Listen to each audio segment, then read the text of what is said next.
Alors, il y a quelques jours, je vous laissais avec la vidéo de cette création-là, à savoir l'arabesque que je vous avais présentée il y a 2 ans auparavant, qui ressemblait à peu de choses près à quelque chose comme ça. Je vais juste vous la remonter très rapidement.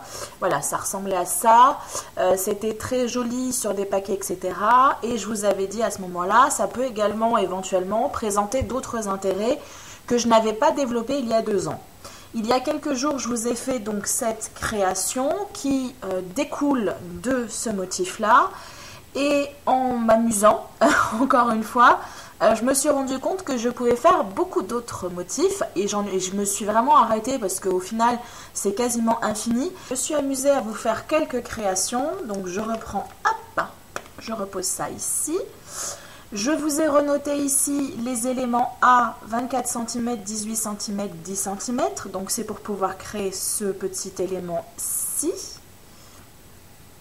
Le B, 14 cm et 12 cm pour créer cet élément. Le C, c'est les... Décidément, ils vont tous tomber. Le C, c'est les 2 petits ronds qu'on fait en s'aidant de notre index pour pouvoir avoir un gabarit à peu près convenable. Le D et le E sont des variantes de l'élément A. Je vous expliquerai tout à l'heure pourquoi je les ai utilisés pour ce décor-là. Premier motif ici, on prend notre élément A tout seul. On ne cherche pas à faire d'autre chose. Et on vient, donc on construit notre élément A. Et on va simplement le courber. Ça nous donne quelque chose de légèrement différent par rapport au motif que je vous ai montré. Ça peut faire des variantes et ça peut faire quelque chose de joli. L'ange ici, que vous voyez le deuxième motif, on va avoir, donc comme je vous l'ai montré tout à l'heure, nos 3 petits éléments, A, B et C, qui sont donc collés les uns sur les autres. Je vais essayer de bien me positionner pour pas... On les a collés, moi ils ne le sont pas, mais vous imaginez qu'ils le sont. Et on vient courber et coller notre élément A, ce qui fait qu'on a la jupe ou la robe de l'ange, les ailes et la tête. Donc l'ange est déjà joli en soi comme ça, mais du coup j'ai voulu faire une toute petite variante en ajoutant un élément sur le 3e motif que vous voyez là. On vient juste rajouter, il perd la tête, un 2e élément B, donc un 2e petit modèle comme ça de deux pétales. On vient le coller exactement de la même manière, A, B, B et C. Et ensuite, on n'aura plus qu'à courber ce qui a été fait là, de la colle, et on a notre ange qui peut être mis dans le sapin avec bien sûr une petite attache. À chaque fois, je ne vous ai pas mis les attaches, mais partez du principe qu'il faut les attacher. Pour le 4e décor que vous voyez ici, on a l'élément A, donc les 3 pétales, et l'élément B qui ressemble déjà en soi à un papillon. Je ne sais pas si vous avez fait la remarque dans la vidéo précédente, mais ça peut être... Donc, on colle nos 2 éléments A et B. On vient exclusivement, encore une fois, courber notre élément A. Et ça nous donne quelque chose, je ne sais pas trop quoi, mais ça donne quelque chose de joli et ça donne une petite variante.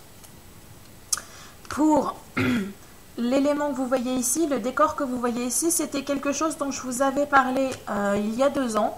C'est à savoir tout simplement 2 nœuds, donc A, B plus C, donc 2 fois ça en fait, 2 fois cet élément-là, mais collés l'un à côté de l'autre. C'est-à-dire que j'ai pris mes 2 éléments et j'en ai collé un juste le long pour faire quelque chose, une décoration qui viendra se mettre en longueur. Donc ça, c'est peut-être plus adapté pour les sympas un peu grands. Voilà, c'est peut-être plus... on peut le mettre comme ça aussi, mais c'est peut-être plus joli dans ce sens-là pour des sapins un petit peu grands. Les sapins petits, il vaut mieux privilégier peut-être les décors qui sont là.